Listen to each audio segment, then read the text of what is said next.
दिल्ली राजधानी में आज दिल्ली नगर निगम चुनाव के नामांकन के बाद प्रत्याशियों ने अपना दमखम दिखाना शुरू कर दिया है। सभी प्रत्याशियों ने जीत की हुंकार भरते हुए चुनाव प्रचार में अपनी ताकत झोंकनी शुरू कर दी है। चुनाव प्रचार की इसी फेहरिस्त में वार्ड 232 से बीजेपी प्रत्याशी प्रमोद गुप्ता ने अपने कार्यालय का उद्घाटन किया। बड़ी संख्या में समर्थकों ने गर्मजोशी के साथ भाजपा प्रत्याशी का स्वागत उन्हें आगामी निगम चुनाव में जीत का भरोसा दिलाया। इस मौके पर भाजपा प्रमोद गुप्ता पूरे जोश एवं उत्साह के माहौल में दिखे। कार्यक्रम की शुरुआत हवन पूजा करके की गई। कार्यालय के उद्घाटन के दौरान भारी संख्या में क्षेत्र के जनता और बीजेपी कार्यकर्ता मौजूद रहे और मनोज तिवारी भी शामिल हुए। अजय महावर विधायक घोड़ा और गायदान की प्रमोद गुप्ता निगम प्रत्याशी वार्ड 232 यमुना विहार सुशील भारद्वाज की रिपोर्ट दिल्ली। मनोज जी आज प्रमोद गुप्ता जी के ऑफिस का उद्घाटन किया है, क्या कहना चाहेंगे आप?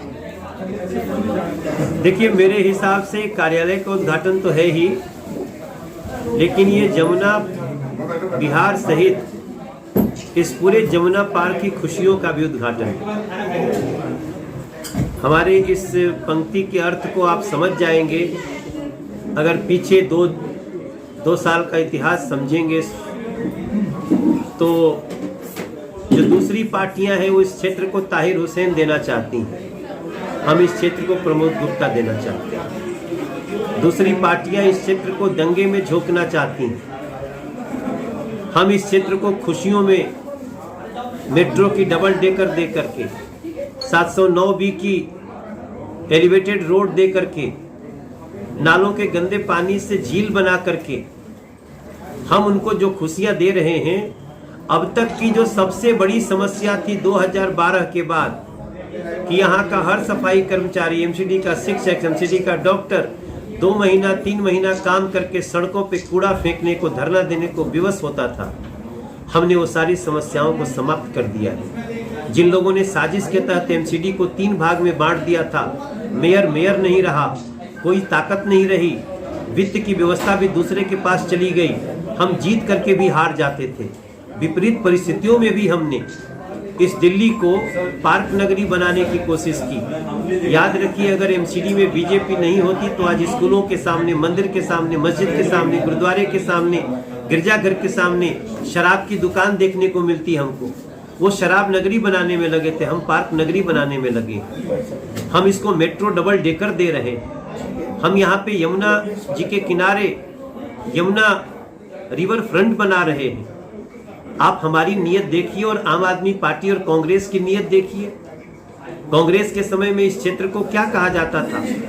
मतलब सारे दिल्ली में कुछ लाइन हम सुनते थे, सारे दुखिया इधर आते, ऐसे थोड़ी होता है।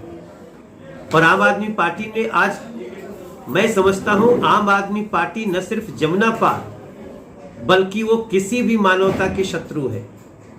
आज भी देखिए, उनके लोग टिकटों की बिक्री में जेल में जा रहे हैं, उनका मंत्री भ्रष्टाचार में जेल में है, मुख्यमंत्री के ऊपर सीट बेचने का 50-50 करोड़ 100-100 करोड़ में आरोप लग रहे हैं। ये कौन लोग हैं? क्या भ्रम फैलाया था? तो ये जो कार्यालय का उद्घाटन है, इसको मैं मात्र एक यमुना विहार के कार्यालय का उद्घाटन नहीं मानता।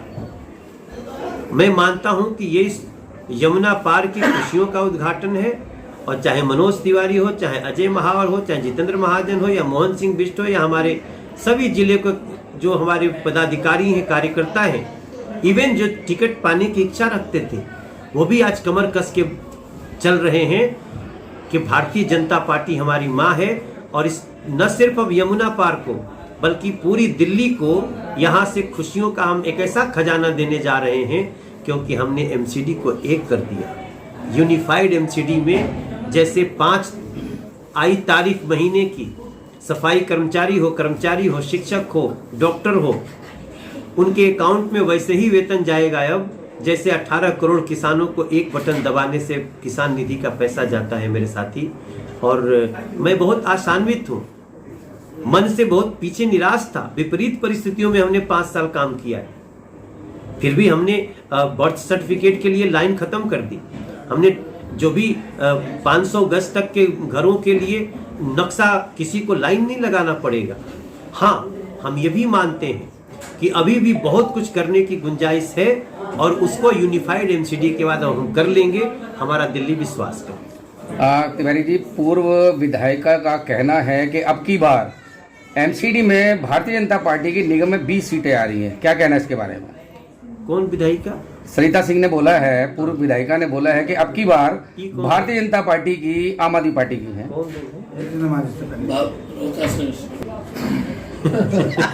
आपने गाना गाया है, उसके बोल सुनाइए। एक अंतरा एक स्थायी के साथ जो बात है, मैं आपको बताऊं कि दिल्ली की जो जनता है वो बहुत समझदार है, वो सबकी नीयत देख चुकी है ना सर। तो अब तो बीजेपी का 15 साल का भी इमेज आपके सामने है और 8 साल में आम आदमी पार्टी ने क्या किया वो भी सामने है। अभी भी आप सोचिए, अभी भी ये सब कितने चिंदी चोर है कि अभी भी टिकट चोरी में जेल जा रहे हैं। हमारे यहाँ कोई कार्यकर्ता दुखी हो सकता है, उसको टिकट नहीं मिला, लेकिन कोई ये नहीं कह सकता कि यहाँ टिकट की बिक्री का खेल होता है भारतीय जनता पार्टी में। तो हमारा उम्मीद है कि हम 272 में 181 थे, अब हम 250 में 150 प्लस जरूर होंगे और हमारा यमुना बिहार रिकॉर्ड बनाएगा जीत का, ये मुझे विश्वास है। क्या क्या मुद्दे होंगे और क्या क्या योजनाएं हैं आपके चुनाव प्रचार की? देखिए, मैं अपने पिछले 5 वर्ष के एमसीडी के कार्य को लेकर जनता के बीच में जाऊंगा। केंद्र सरकार के द्वारा जो कार्य किए गए उन्हें लेकर जाऊंगा और हमारे क्षेत्र के विधायक के द्वारा जिसे गलियों विकास पुरुष के नाम से जाना जाता है, उन कार्यों को लेकर जाऊंगा। इसके अलावा जनता में बड़ा रोष है, जनता इनके मुद्दों को लेकर बहुत परेशान है। जो हमारी विधानसभा के साथ ये हर जगह दुआत करते हैं, हमारे पानी को काटने की साजिश करते हैं, हमारे साथ हर जगह गलत करते हैं, जो जनता के अंदर रोष व्याप्त है। झूठ से, बरगलाने से, प्रचारों से अब जनता मानने वाली नहीं है। मैंने पिछले 5 वर्ष में जनता का दिल जीता है, आज पार्टी ने मुझ में विश्वास जताया है, मुझे लगता है जनता भी मुझे पुनः अवसर देगी। पिछले 5 साल आप निगम पार्षद थे यहाँ से, इस बार क्या क्या आपने सोचा है, नई योजनाएं क्या होंगी, नया तरीका क्या होगा यहाँ के? देखिए, 3 का 1 निगम अब बन गया है और पहले से बहुत सशक्त निगम है। हम आर्थिक रूप से बहुत मजबूत होंगे, सशक्त होंगे, तो जनता की बहुत अच्छी सेवा कर पाएंगे। और जो भ्रष्टाचारी सरकार दिल्ली की जो साजिश करके हम लोगों को फंड रोककर जो पंगु बनाने की कोशिश की थी, अब सीधा फंड आएगा, हम अधिक जनता की सेवा कर पाने में सशक्त हैं। भ्रष्टाचार के आरोप के दलदल में जिस प्रकार से आम आदमी पार्टी फंसी हुई है, न केवल शराब घोटाले पर, न केवल क्लासरूम घोटाले पर, डीटीसी पर, जल बोर्ड पर, टिकट बेचने में भी उनकी बहुत सारी विसंगतियाँ सामने आई। केस दर्ज हुआ है और आपको पता है गिरफ्तारियाँ भी हुई हैं उनके मॉडल टाउन के विधायक के जो साले साहब हैं और भांजे साहब हैं उनकी। तो मेरा ये मानना है कि जो लोग खरीद कर ला रहे हैं वो सेवा नहीं, वो भूल ये गए। हमने अपने प्रत्याशी को उतारा है। आज प्रमोद गुप्ता जी के नाम से वार्ड ओपनिंग का, कार्यालय ओपनिंग का काम शुरू हुआ है। मैं ये कह सकता हूँ पूरे विश्वास के साथ, 250 मंडल में, वार्ड में यमुना विहार पहला वार्ड होगा जिसमें प्रमोद गुप्ता जी के सामने, भारतीय जनता पार्टी के सामने एक भी प्रत्याशी की जमानत नहीं बची। एक सवाल ये है कि इस बार जो है वो क्या मुद्दे रहेंगे? 15 साल का इतिहास है एमसीडी का, बीजेपी का, क्या क्या मुद्दे होंगे, क्या क्या नए वादे होंगे? ये निश्चित रूप से हमने 412 ढलाव घर बंद किए हैं। कूड़े के पहाड़ जो हमें विरासत में मिले थे, 11 लाख मैट्रिक टन कूड़ा प्रतिदिन जो घरों से निकलकर उसको डलता था, उसको हमने 65 फीट से 62 फीट तक नीचे कर दिया है। और उसके अलावा हमने ब्रिक्स बनाने की फैक्ट्री, पावर प्लांट हमने कूड़े से बनाने का अमित शाह जी ने लगाया है और गडकरी जी ने जो वेस्ट इसकी कूड़ा होता है उससे सड़क बनाने का भी एक इंडस्ट्री लगाई है। तो हम उसके लिए लगातार काम कर रहे हैं। लेकिन आम आदमी पार्टी ने कहा था कि अगर 5 साल में हम यमुना जी को साफ नहीं करेंगे तो हमें वोट मत देना।